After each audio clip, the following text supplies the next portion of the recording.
In 1948, an entire village disappeared in the Siberian Taiga. Sosnovka, 92 people, including children, women, and old people, disappeared overnight. And all documents about the existence of this place were completely erased from the archives, as if there had never been any houses, people, or screams in the silence ringing with frost. But the truth, like a drowned man, sooner or later comes to the surface, no matter how deeply it is hidden. My name is Alexei, and in 1971, I was an ordinary conscript in one of those closed military towns near Krasnoyarsk that are not on any map. My service was, as they say, easy. I sorted through papers in the archives of a special unit. It was boring as hell, but at least it was warm.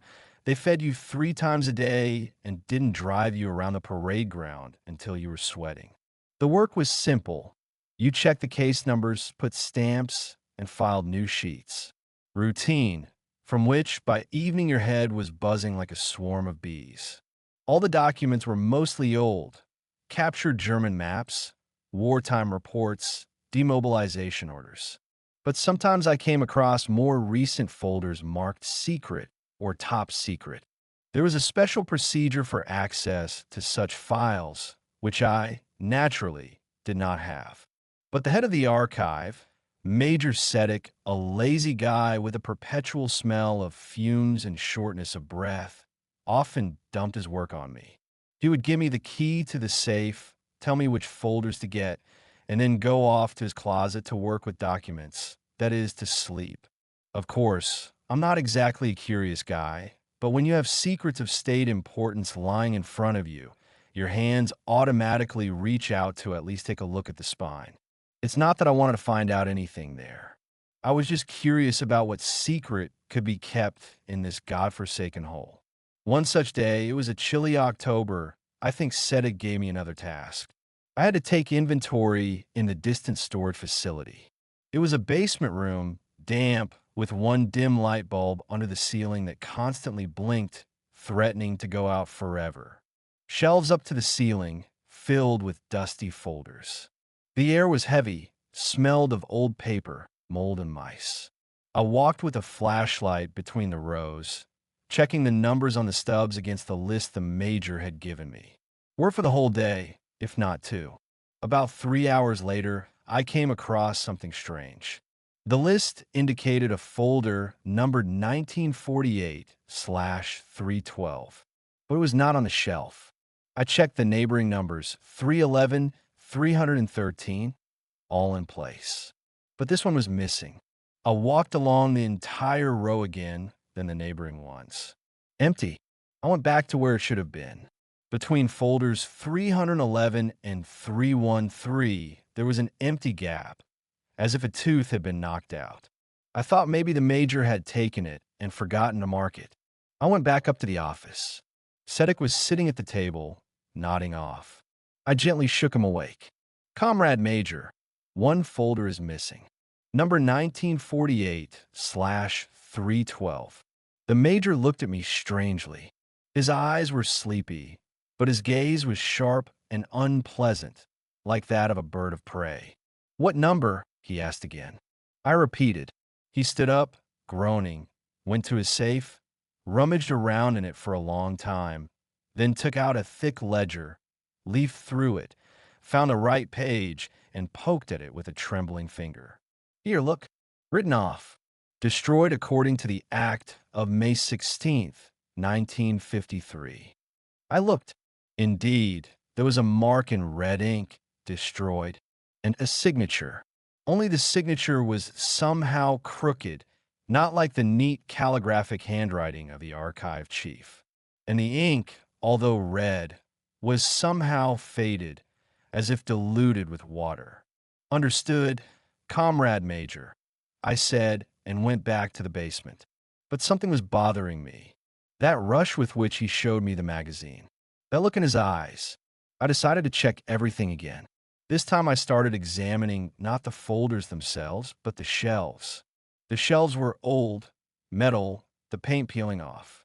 And on the shelf where that very folder should have been, I noticed fresh scratches, as if something heavy and rectangular had recently been moved from there. And behind a shelf, right by the wall, I saw a small scrap of paper.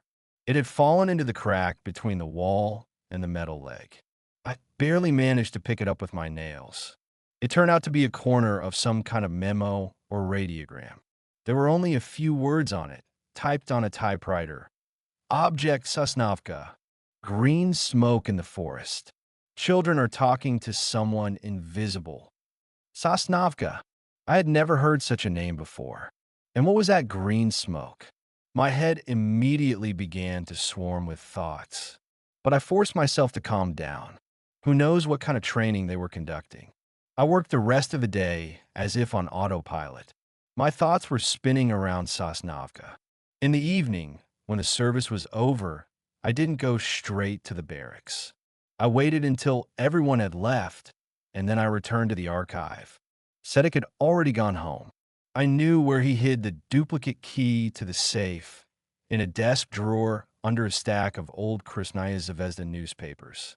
I wasn't going to steal anything. I just wanted to take another look at that ledger. I opened the safe. My heart was pounding so hard that it seemed to be heard throughout the entire building. I found the book, opened the page I needed, began to carefully examine the record of destruction, and brought it closer to the lamp. And then I saw something I had not noticed during the day. The red ink that had been used to make the mark was slightly translucent, and underneath it, other black ink was showing through. Someone had tried very hard to cover up the old record. I picked up the magnifying glass from the table, which the major used to read the small print on the maps. I brought it to the page. Exactly. Under the red inscription, destroyed, I could make out another. Transferred to the Special Archive of the MGB. Case number 004. MGB. Ministry of State Security. This was serious. This wasn't military business. This was an office whose name alone sent shivers down many people's spines. It became clear why Sedek was so nervous. If the case had gone to the MGB, it meant it was of exceptional importance, and he had apparently been strictly ordered to forget about its existence. And he, the old fool, was lazy and made me do an inventory, where I stumbled upon this discrepancy. Now I was really scared. I had gotten into something I shouldn't have gotten into, but it was too late to back out. Curiosity was stronger than fear. What kind of Sosnovka was this? I began feverishly thinking about where else there might be some traces. If the village existed, it should have been on the maps. The archives contained old military maps from the war and pre-war ones. I went to the cartographic department. It was the next room. There were huge flat boxes with maps of different squares. I roughly estimated where Krasnoyar's crime might be and started to sort through the maps. The sheets were huge, glued together from several parts. I spread them out on the floor and crawled around with a flashlight, peering at the tiny symbols. I looked through about 20 maps. Some showed small settlements, winter huts, farmsteads, but the name Sosnovka was nowhere to be found. I had almost given up hope when I came across an old, battered tablet with forest management maps. They were dated 1940. These were not military maps, but economic ones. And there, in a square that was marked as a continuous forest area on all the other maps, I found it. A small dot and a caption. Sosnovka Settlement, Logging Village. A river and a narrow-gauge railway were marked nearby in a thin line, leading somewhere to the north and disappearing there. Judging by the map, the nearest settlement was about 100 kilometers through Taiga, an enclave. I had found what I was looking for. The village really did exist. Now I needed to figure out what had happened to her. I went back to the folders. If the case had been transferred to the MGB, then some accompanying documents should have remained. At least something. I began methodically going through the folders for 1948, 1949, the 50s. I looked not at the names of the cases, but at the outgoing and incoming numbers. I was looking for at least some mention of the MGB. This was a needle in a haystack. Thousands of documents, reports, orders, reports. I sat in the basement until late at night. The light bulb flickered dimly. The shadows on the walls danced and stretched. My back was stiff from sitting for so long. My eyes were sticking together. And then, when I was ready to give up, I found it. It was not a folder, but a thin file tucked between two thick volumes. There was no title on the cover, only a number. Inside were only a few sheets. It was correspondence between the head of our unit and some colonel from the regional MGB department. The discussion was about allocating transport and soldiers to carry out special events in Square 7312. Square 7312. I rushed back to the maps. Yes, that was it. This was the square where Sosnovka was located. Further on came requests for food, for fuel for the trucks, the standard papers. But the last document in the file gave me a chill. It was a short report, handwritten on a sheet of paper, torn from a notebook. The cargo has been delivered to its destination. The facility is completely isolated. There are no casualties among the personnel. We are awaiting further instructions. Commander of the Zaslin Group, Captain Tarasov. And the date, October 23rd, 1948. The cargo was delivered. What cargo? The facility was completely isolated. Isolated from whom? What was going on there? It was beyond my comprehension. The military was isolating a civilian settlement. Why? The report didn't say a word about what happened to the residents. Just the facility was isolated. This, comrades, is where the real story begins. The story for which some people were awarded military orders in peacetime, while others were erased from life, like a random entry in a journal. I stood in the middle of an empty archive, holding in my hands the key to a secret that the state had kept for almost a quarter of a century. And I didn't know what was more terrible, what I read or what followed. Maybe I should have stopped then, put the folder back, burn the scrap of paper with the names, and forget about Sosnovka forever, as Major Sedek advised. Do you agree? Or does curiosity always win out over fear?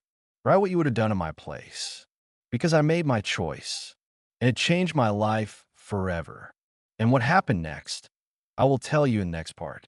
If, of course, you're interested. Major Sedeka's threat became the point of no return for me. I realized that he was not joking and that staying in the unit was like sitting on a powder keg and waiting for someone to strike a match. He could report me to the appropriate authorities at any moment, and then my curiosity would end in a disciplinary battalion at best. So I made a decision. I would go to Berezovka. I would find Pavel Voronov, the only survivor from the Zaslin Group, no matter what it cost me.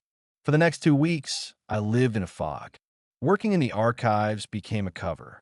Every minute that Major Sedek went out for a smoke or was away on business was worth its weight in gold. Tarasov's map, found in the hiding place of his personal file, was constantly on my mind. Black squares on 3 houses, the Gamma sector, passive state. And that creepy note on the back, they don't sing. They're silent and watch. My preparations were simple and quick. I traded a couple of cans of stewed meat for new boots with the quartermaster. I saved some money that I was sent from home. The hardest part was getting civilian clothes. One guy from our platoon who was getting ready to be demobilized helped me. For a bottle of vodka, he gave me his old quilted jacket and pants. I hid it all in the archive basement behind the shelves. Every day, I looked at Sedek, trying to guess what was on his mind. He no longer spoke to me about old matters, but I constantly felt his gaze on me. He was waiting, watching what I would do. On Saturday morning, as expected, I received a day's leave. I signed all the papers and passed through the checkpoint. I walked along the road from the military town and did not look back. I knew that if I looked back, I would not dare. In the forest by the road, I quickly changed into civilian clothes. I buried my military uniform in a hole under the roots of an old pine tree. Now I was nobody, a runaway soldier, a deserter. The journey to the Sokovsky district took me almost 2 days. I hitchhiked, spent the night at a bus stop, and ate my own stew and bread. All around was the endless, dreary Siberian autumn, bare larches, the earth black from the rain, and a low, gray sky. The people who gave me a ride were mostly silent and tired. No one was particularly interested in who I was or where I was from. I was always afraid of seeing a military patrol. Every car with people in uniform made my heart sink in my heels. Finally, an old man in a Moskvich took me to the turnoff to Berezovka. "The rest is on foot, son," he said. "The road there is bad, only by tractor. It's about 15 kilometers." I was left alone in the middle of the taiga. The road, if you could call it that, consisted of 2 deep ruts filled with mud. I walked for several hours. It was getting dark. The forest around me was getting darker. I could hear an owl hooting in the branches and branches cracking under my feet. There was no fear. There was only a dull, cold determination. I saw Berezovka already in the twilight. It was not a village, but its ghost. About 30 rickety huts scattered along the bank of a small river. Not a single lantern. A dim light burned in a few windows. The dogs did not bark.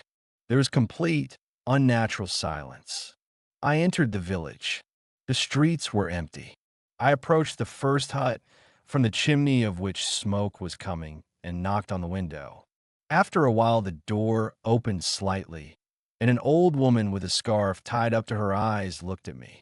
"What do you want, dear?" she asked without much curiosity. "Hello, Grandma. I'm looking for a man. Pavel Nikolaevich Voronov. Can you tell me where he lives?" The old woman looked at me strangely. "That crazy Pashka? What do you need him for?" "I have business. I'm a distant relative of his." I lied again. "A relative, you say? Well, go to the very edge of the village to the forest. His hut is the last one on the outskirts. Just be careful with him. He's not himself. He shies away from people." She slammed the door. I walked down the dirty street where she pointed. Voronov's hut really stood apart from everyone else, at the very edge of the forest. It was dark and crooked. The fence around it had fallen apart. I went up to the door and knocked loudly several times. Silence. I knocked again, harder. "Go away." A hoarse, frightened voice came from inside. "Pavel Nikolaevich, open up. I need to talk to you. It's very important." "I'm not talking to anyone. Get out while you're still in one piece." I realized that persuasion would not help. I had to go straight ahead. "I know about Sosnovka," I shouted, "and the Zaslin group." There was a dead silence behind the door. All I could hear was my own heart beating. Then I heard the screeching of the bolt, and the door slowly opened. A man stood on the threshold. He looked about 60 years old, although I knew from his documents that he was not even 50. Gray-haired, hunched over, with a face covered in deep wrinkles. But the most terrible thing of all were his eyes. Empty, burned out. There was nothing in them except an old, all-consuming horror. In his hand, he clutched an axe. "Who are you?" he whispered. "I'm from the archive. I found documents. About Captain Tarasov, about the operation." He stared at me silently for a few seconds, then grabbed my hand with his bony but strong grip and pulled me inside. He immediately bolted the door and piled a wooden beam on top of it. Inside the hut, there was a damp, uninhabited smell. The only source of light was a kerosene lamp on the table. There was almost no furniture. A table, a stool, a bed near the stove. "Why did you come?" He still didn't let go of my hand. His fingers dug into my forearm. "I want to know what happened there." "In Sosnovka." He let go of my hand and laughed. It was a terrible laugh. Quiet, trembling, without a drop of humor. He wants to know, "Boy, do you even understand where you've gotten yourself into? They won't leave you alone now. They find everyone. Everyone. Who are they?" The ones who sent us there? The ones who ordered us to remain silent? Both. He walked up to the table, sat down on a stool, and clasped his head in his hands. There were 15 of us, plus Tarasov. Young lads. We were told that there was an outbreak of some foreign fever in the village, that it needed to be isolated. To help the doctors. And we believed it, fools. He raised his terrible eyes to me. There was no fever, lad. There was something else. Something that people don't have a name for. He fell silent, listening to something outside the window. There were no doctors there. Just us and them. The residents. They weren't sick. They were different. Voronov fell silent again. I saw a spasm cross his face. Tarasov realized it first. After we entered the village, he saw it in their eyes. They didn't scream, they didn't cry, they didn't ask for help. They just stood there and looked at us. Silently. Everyone. Men, women, children. They stood by their houses and looked. And there was something in that silence that made you want to climb the wall or shoot just to break that silence. He stood up and began pacing the room. I can't talk here. The walls are listening. The forest is listening. They're everywhere. He stopped in front of me. His gaze was sharp, almost mad. You made a mistake coming here. Now they know you know. Now you're like me. Mark. He grabbed an old duffel bag from the table, threw a loaf of bread and a flask of water into it. If you want to hear everything, come with me. I know a place, an old hermitage in the swamps. They won't get there. I'll tell you there. I'll tell you what we saw in Sector Gamma and what happened to the others. But I warn you, after this, your life will never be the same. Are you ready? I nodded silently. He looked at me one last time, as if assessing me. Then let's go. And don't look back. They're already following us. We left the hut into the pitch-black darkness. Voronov moved through the forest not like a man, but like a hunted animal. Without looking back, without choosing a path, he broke through the bushes and windfall. I could barely keep up with him. The cold wind hit my face, branches whipped my clothes. I fell several times, got up and ran again, afraid to fall behind and be left alone in this darkness. It seemed to me that someone was following us. I didn't hear footsteps, but I felt someone's gaze on my back. Maybe it was just fear transmitted to me by Voronov. Or maybe not. We walked for 3, maybe 4 hours. Finally, the forest began to thin out, and we came out into a swamp. The air became damp. The water squelched under our feet. Ahead, on a small island of dry land, the black silhouette of some building loomed. They've arrived, Voronov croaked. It was an old hermitage. Several log cabins sunk into the ground. The roofs had collapsed. The walls were slanted. The place was absolutely dead. We climbed into one of the cabins, where a piece of the roof still remained. Voronov sat on the floor, pressing his back against the rotten wall. I sat opposite him. Here, far from the village, in the very heart of the swamp, he seemed to have calmed down a little. Now listen, he began in a whisper. His voice was flat and empty, as if he were not telling his own life story, but reading someone else's sentence. And what he told me still stands before my eyes, as if it were yesterday. There was a heavy, oppressive silence in the old hermitage, almost like the silence Voronov had described. He sat pressed against the rotten wall, and his face, in the weak moonlight that filtered through the holes in the roof, seemed like a mask of ancient horror. He took a tobacco pouch from his pocket, rolled up a goat's leg, but did not light it. He simply twirled it in his fingers, as if it were the only anchor that kept him in reality. When we cordoned off the village, he began in a whisper, and his voice was flat and empty, as if he were reading someone else's sentence. We were waiting for orders. We were told to sit and not let anyone in or out. We sat in the cordon for a day, and all those days the residents of Sosnovka stood by their houses and looked at us. Silently. Everyone, men, women, children. They stood by their houses and looked. Sometimes they went into the houses, then came out, moving like wind-up dolls, but there was not a single sound. Not a child crying, not a dog barking, not a car creaking. You can't imagine what absolute silence is like in a living village. It drives you crazy. He fell silent, and I heard an eagle owl hoot somewhere in the swamp. The sound seemed deafening to me after his story. We didn't understand what was going on. We thought maybe they were scared by something. Tarasov tried to contact the command by radio to report that the situation was abnormal. They gave him one answer: carry out the order, wait for further instructions. On the second day, the order came, the same one that was on Tarasov's map. 3 groups. One was supposed to check the club in the center, the second to occupy the narrow-gauge railway, and the third, mine, to carry out the first evacuation of 3 houses on the outskirts. Sector Gamapunto. Voronov dropped his cigarette.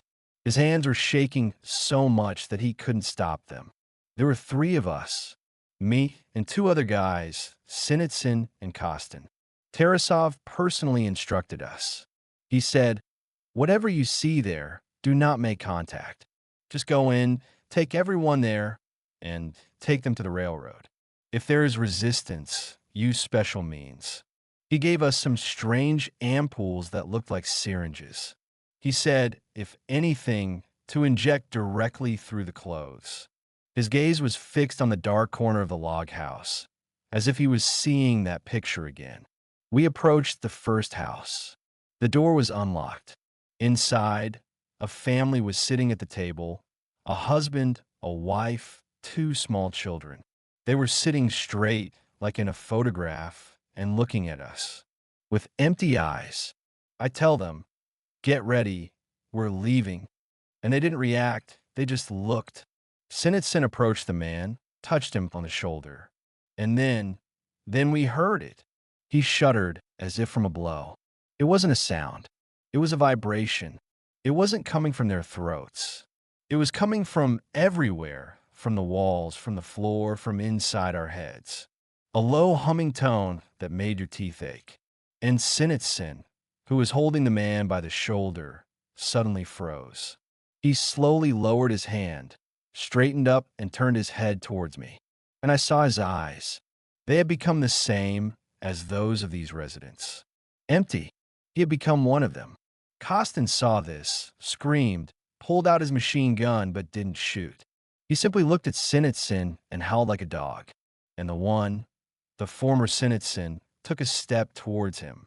I don't remember how I ran out of the house. I just ran, not seeing anything in front of me. I ran at Tarasov and screamed. Screamed that there weren't people there. That's Sinitsyn. He fell silent, and I saw a spasm cross his face. Tarasov understood everything. He saw my face. He grabbed the radio and shouted only one word into it: Gamma. Apparently, this was a code signal, because half an hour later a new order came, a final one. Complete liquidation of the facility. He raised his terrible eyes to me. The narrow-gauge railway was not for evacuation. A train was driven along it from the forest, several platforms. On them were large, hermetically sealed tanks. We were ordered to place them throughout the village. We worked like robots, afraid to raise our heads and look at these silent figures near the houses. Then, on command, we simultaneously opened the valves. Gas began to flow from the tanks, colorless, odorless. We were wearing gas masks, and they didn't try to run, didn't scream. Those who were standing simply fell to the ground. Those who were in the houses stayed there. 20 minutes later, it was all over. The silence became absolute dead. Then came the order to burn everything to the ground. We poured gasoline on the houses and set them on fire. The village burned all night. We stood in a cordon and watched the fire. No one said a word. When everything burned down, they loaded us into trucks and took us away. And then they started taking us out one by one. Kostin died in the hospital a year later from his wounds. They said, "What wounds?" Sinitsyn was listed as missing. The rest, some in accidents, some from illness. Tarasov was one of the first to be taken out. He knew too much and understood too much. I was lucky. I broke down immediately. I started screaming at night, attacking people. They put me in a mental hospital, kept me there for 2 years, stuffed me with drugs so much that I barely remembered my name, and then threw me out like a spoiled thing. A psycho, a witness that no one would believe. He finished and fell silent. There was a heavy, oppressive silence in the log cabin, almost the same as the one he had spoken of. He had told everything, and now this poison was in me too. I knew the truth, the terrible, insane truth that in a remote taiga village, humanity had encountered something that could devour it. And the only answer to this was to burn out this infection along with its carriers with fire and gas. And at that moment, in this dead silence outside, very close, a branch clearly cracked. We both froze. It was not an animal. The sound was clear, measured, human. Voronov slowly raised his head. His eyes widened with horror, which was more terrible than anything I'd seen before. It was the horror of recognition. He looked not at the door, but at me.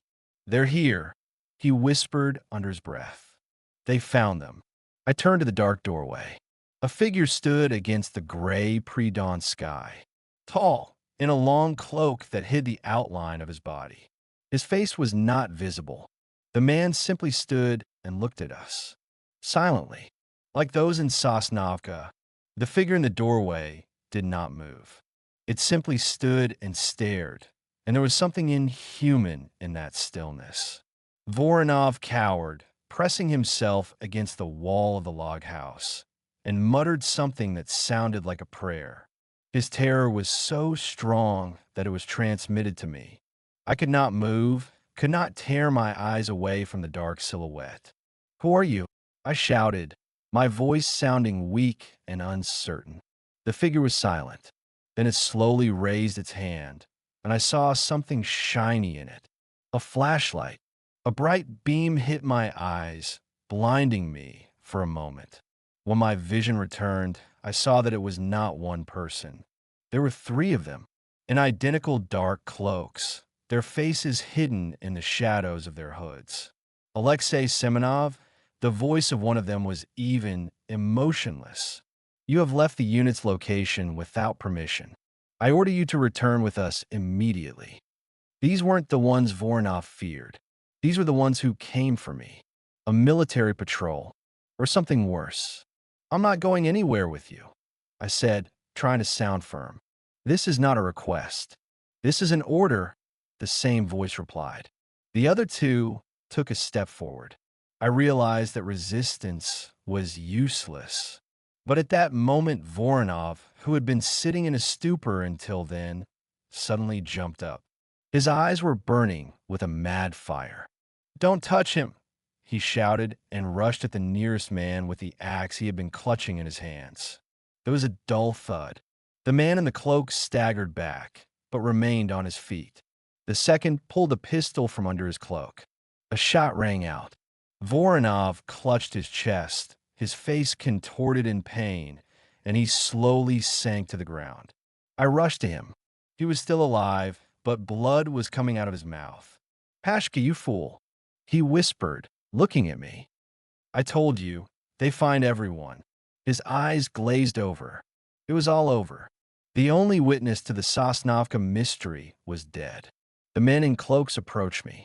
One of them, the one who had spoken, took off his hood. I saw the face of Major Sedek. But this was not the lazy, hard-drinking major I knew. This was a different man, with cold, cruel eyes and a scar on his cheek. "Have you had enough, soldier?" he said. "I warned you. Don't meddle where you shouldn't." "Who are you?" I asked.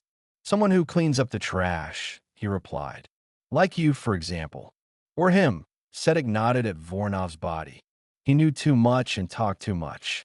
I had to calm him down. "Forever. Are you from the MGB?" "Something like that." He chuckled.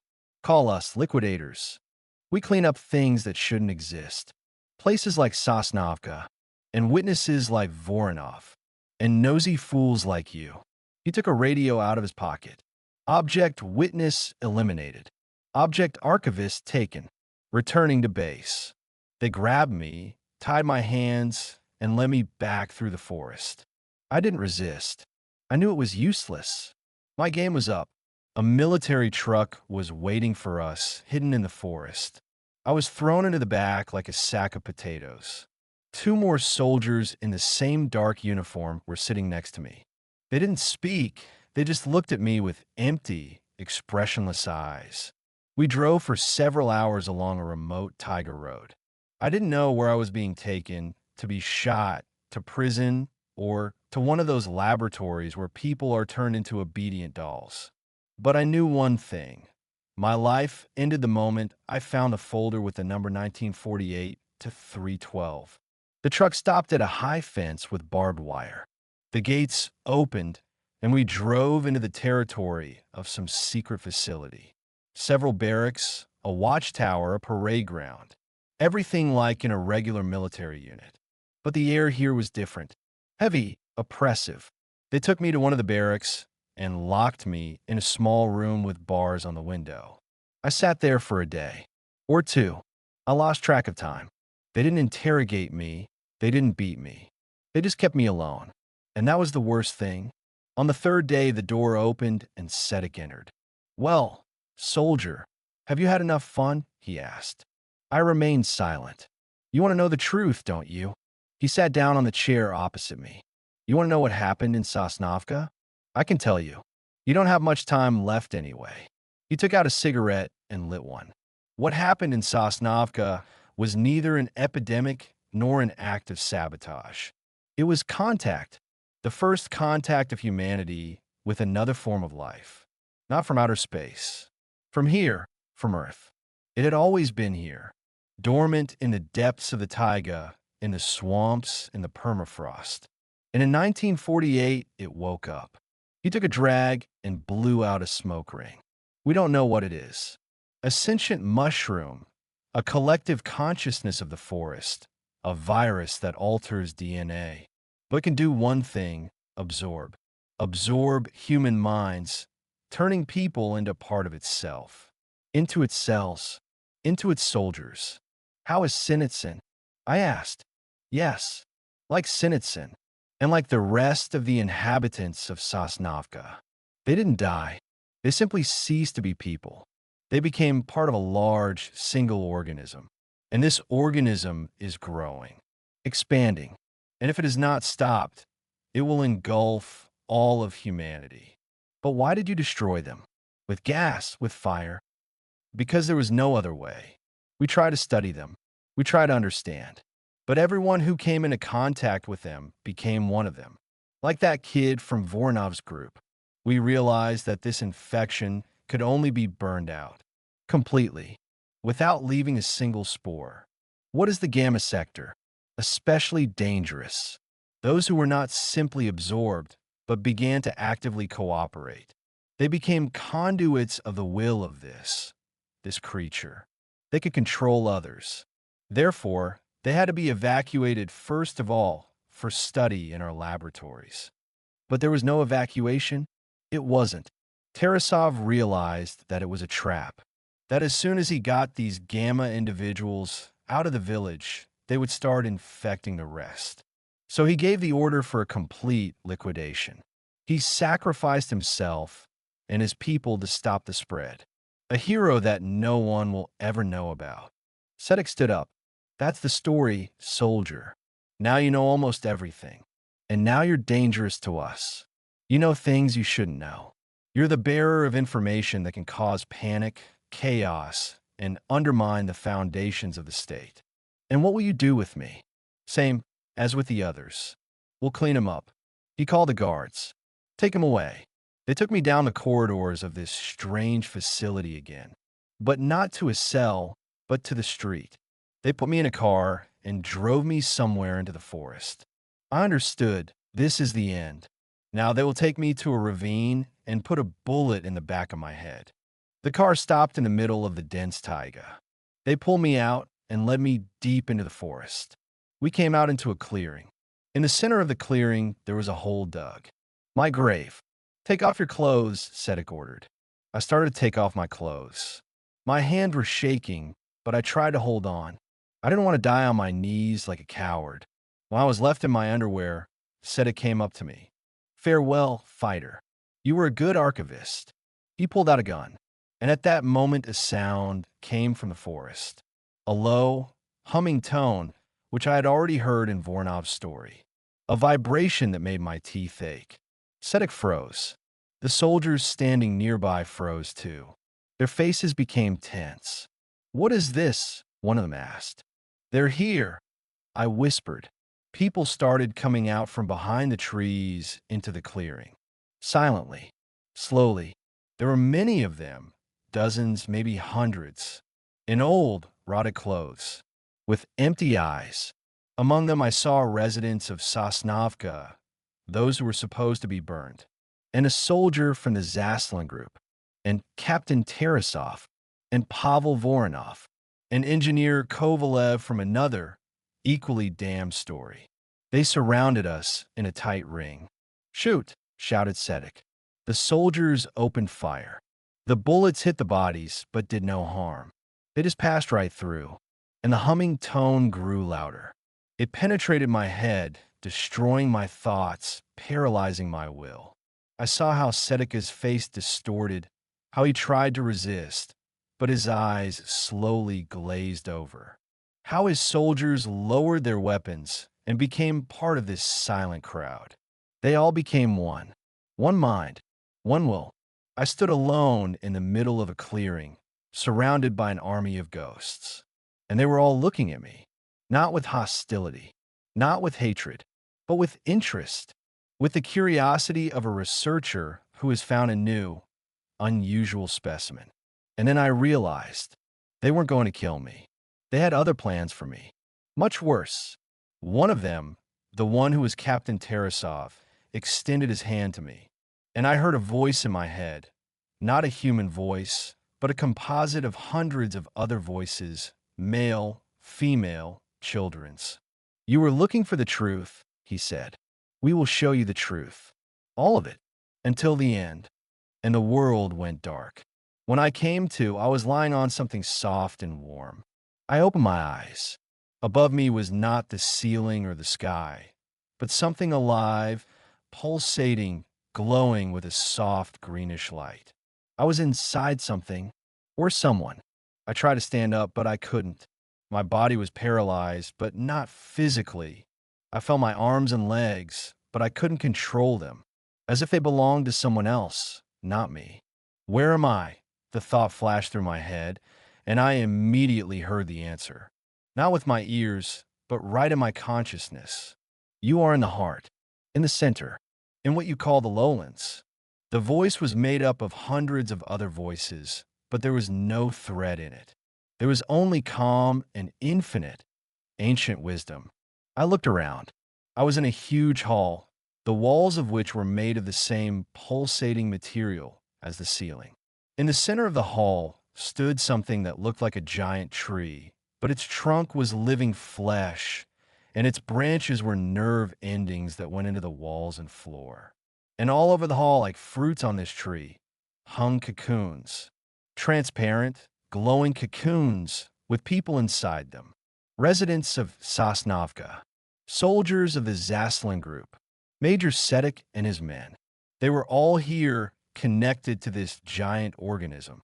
Their eyes were closed, and blissful smiles played on their faces. They don't suffer.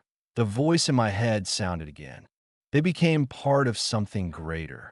Their individual consciousnesses merged into a single mind.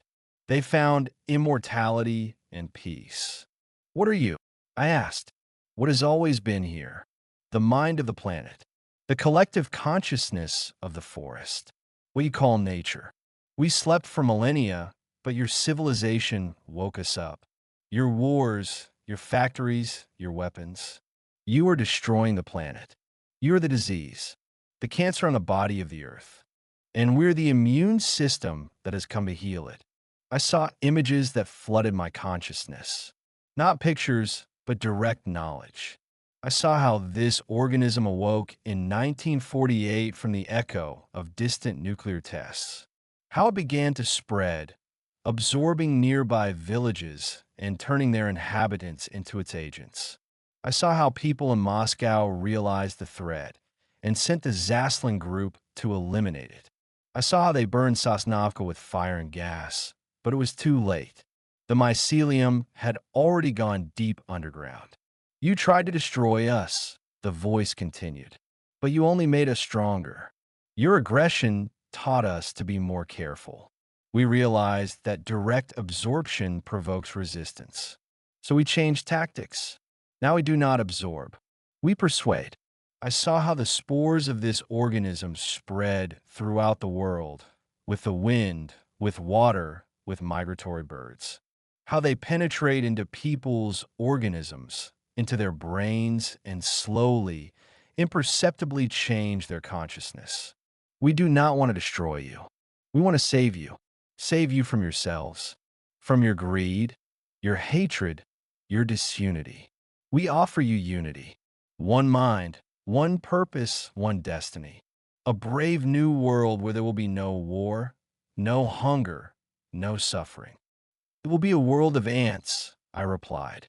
A world without freedom, without individuality, without love.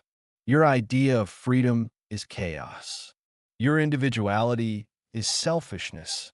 Your love is a chemical reaction. We offer you something more. True unity, true harmony. What will happen to those who don't want to join?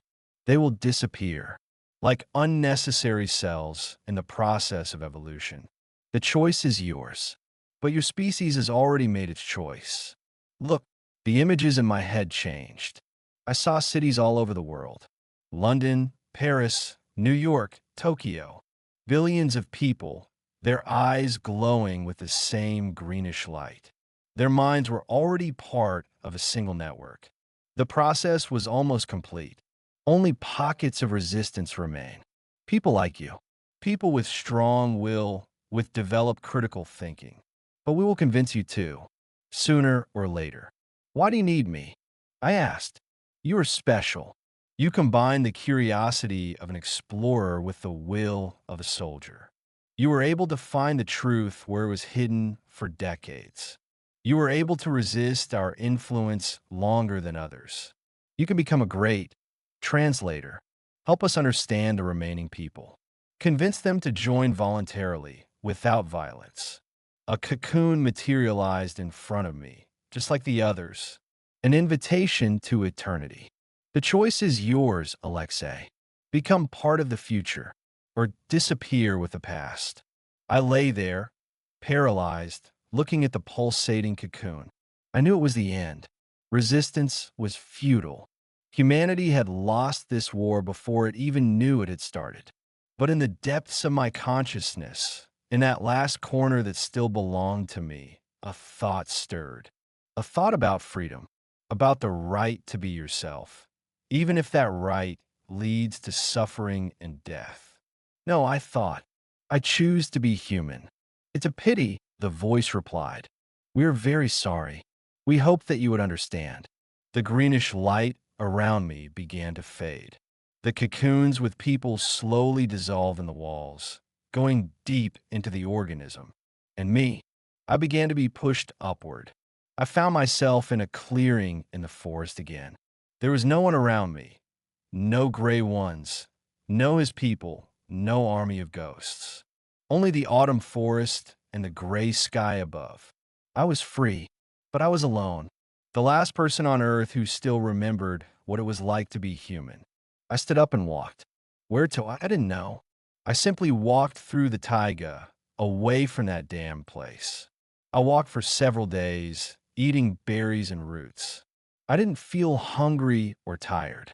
Something changed in me after contact with the heart. I became stronger, more resilient. But at the same time, I felt something human leaving me. On the fifth day, I came to an abandoned village. Not Berezovka, but another one just as dead. The houses were empty, but there was no desolation in them. There was cleanliness and order, as if someone had been carefully looking after them.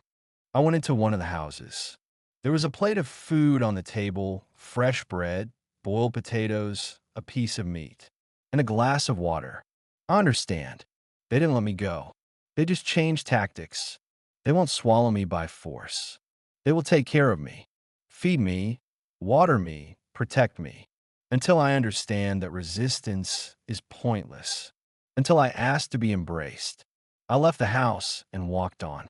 I walked through a world that no longer belonged to people, through a world that had become a huge, single organism, and I was the last foreign cell in it, the last virus of individuality. And I didn't know how much longer I could resist. A day, a year, a century? But as long as I am alive, as long as I remember who I am, humanity has not perished. It has simply gone into hiding, in a single consciousness that wanders through the endless Siberian taiga in search of a place where it will not be found. Although deep down I knew that there was no other place like this on Earth. I walked through the taiga, step by step, day by day. Time lost its meaning. My legs moved mechanically. My body moved, obeying some ancient animal force. I felt neither hunger, nor thirst, nor fatigue.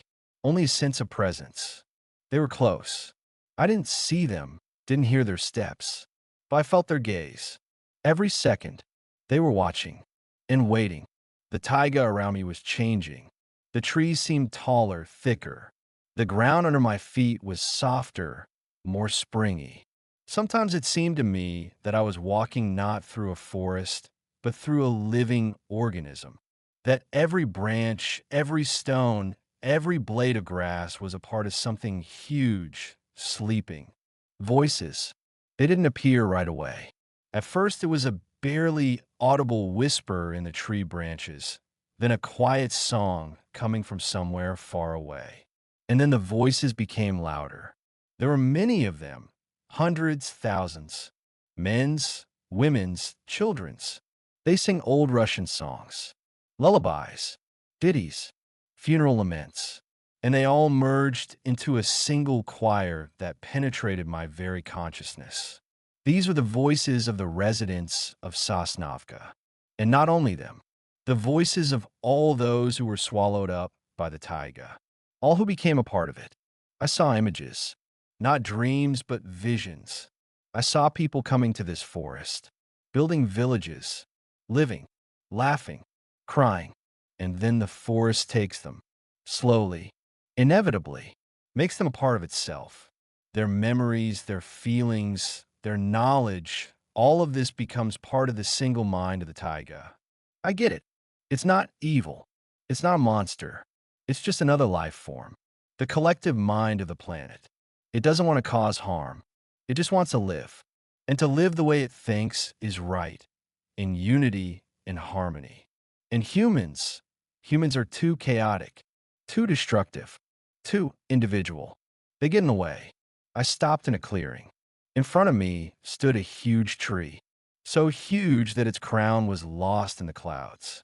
The trunk was covered with moss and lichen, but I saw how streams of energy moved along it, how veins pulsated. I walked up to the tree and leaned against its trunk. The cold, damp moss felt pleasantly cool on my skin. And then I heard the voice, not in my head, inside me, the voice of Taiga itself. "You are alone," said the voice. "You are afraid. You do not understand. But we can help you. We can give you peace, unity, immortality. Become one of us." I saw pictures. I saw myself standing in this forest, but I was not alone.